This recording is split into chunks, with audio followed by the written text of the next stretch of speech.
Hey guys, we are live for Extreme Rules. Sorry we're a couple minutes late. I actually came straight from work to get this started. We are joining you live as the match. This is a street fight match, correct? Chicago street fight. Well, Although I'm not sure what really invokes the Chicago part. I don't know either, but Or the street part. because they're on a mat, not pavement. No disqualification, no count out. We know that. I kind of figured Extreme Rules would mean it's extremely easy to win. Um, if you're willing to be brutal. Boot to the cool. Dean Ambrose.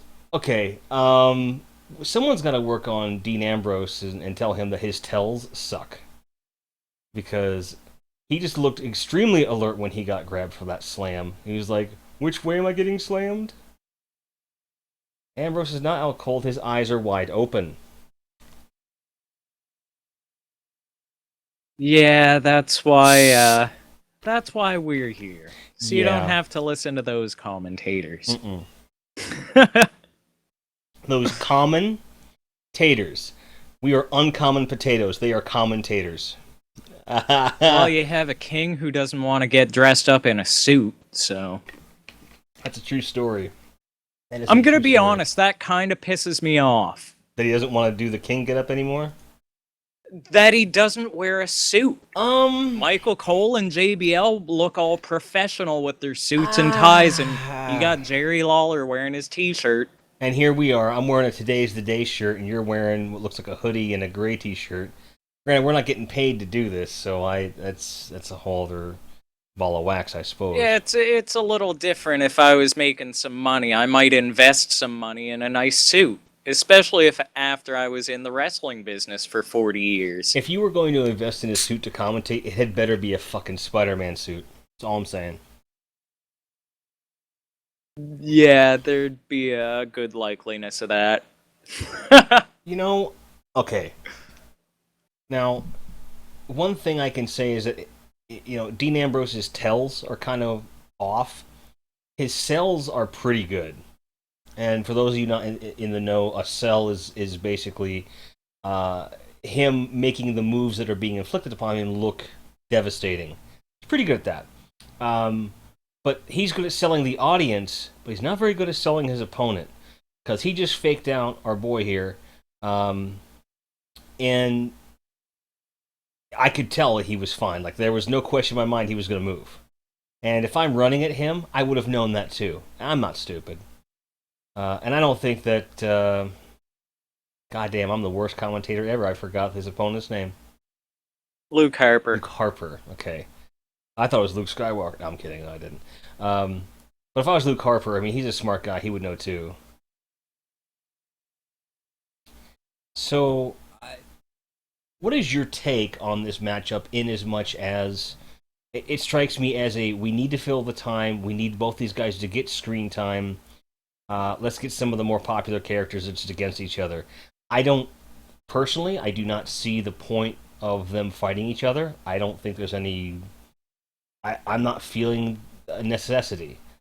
I think they're I great wrestlers. haven't really followed the storyline for this one, so I don't know really, what their feud is. I know that Dean Ambrose was feuding with Bray Wyatt a couple months ago, which if Luke Harper was still in the Wyatt family, this would make complete sense. Well, I mean, this is kind of like being. Did you see the ambulance match with Dean Ambrose and Bray Wyatt? Yes, that was a great match. That was fucking amazing.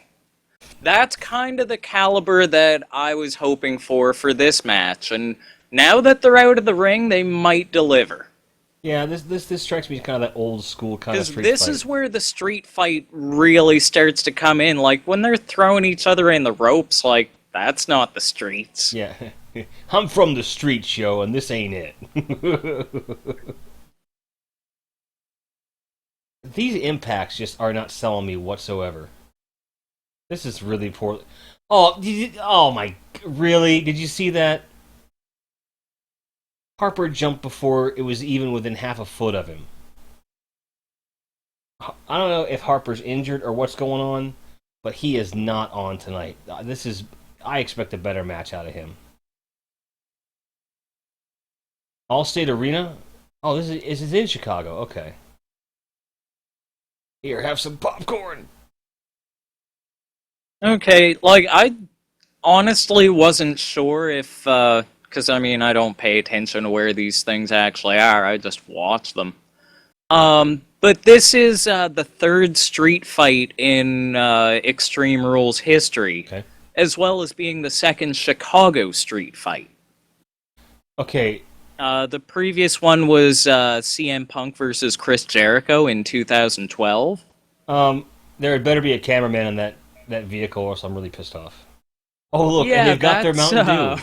They've got their they Mountain Dew. just pulled some Gold Dust Roddy Piper shit there.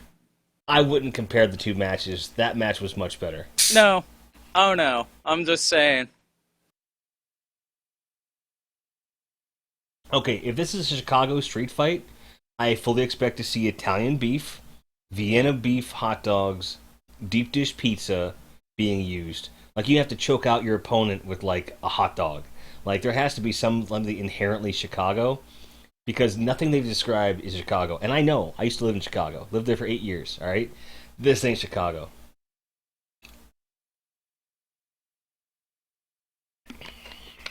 So that was really unexpected. Not really. Um, Because here's the thing. If I'm Ambrose, um I'm going to Harper. I'm patting him and I'm doing that thing where you talk in the ear like everyone knows wrestlers do. And I'm going, this isn't working. Get in the car. Is he texting Dean Ambrose? Are you winning? Send.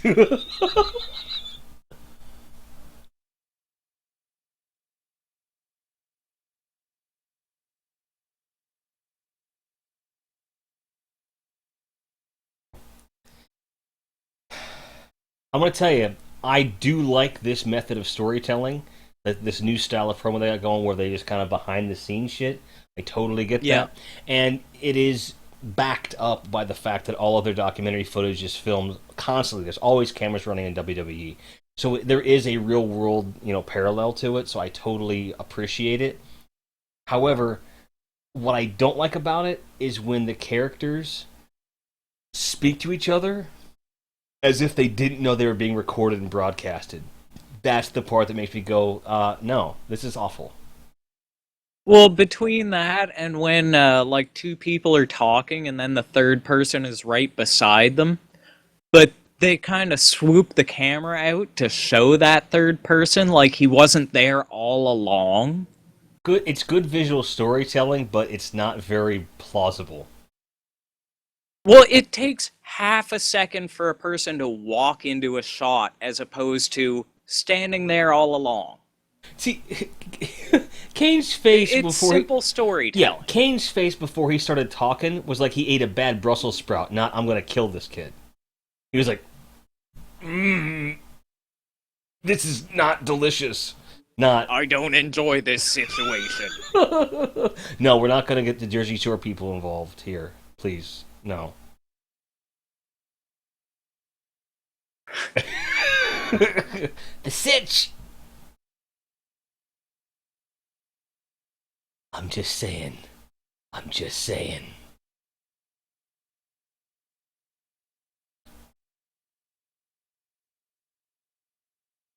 Alright, so I'm showing that we're online on both of the streams, but I want to make sure that we're running live. Yes, universe, this is very boring.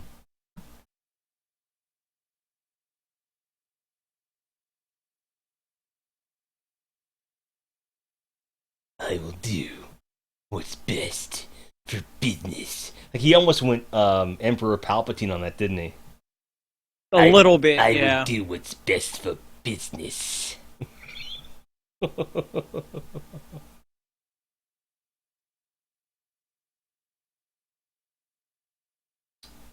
You don't say.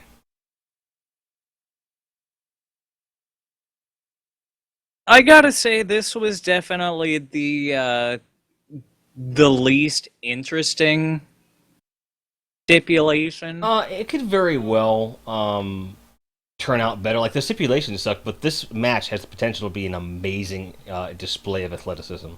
I'm Well, it's looking got forward to it. potential, yeah, but I mean, part of my problem is like the stipulation, like trying to find the right words here. Going into this, I have no idea what kind of a match it is. Is it a regular match? Is it no DQ? Is it like Oh. it doesn't really tell anything. Where, like with a steel cage match, you know what you're getting into.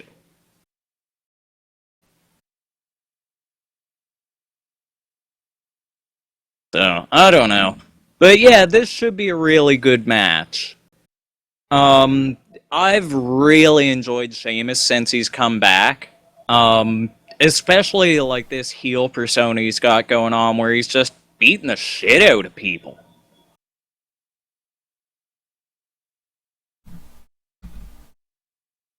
And I mean, Dolph Ziggler's a solid performer, so I mean, regardless of who you put him in with, he's gonna put on a good match.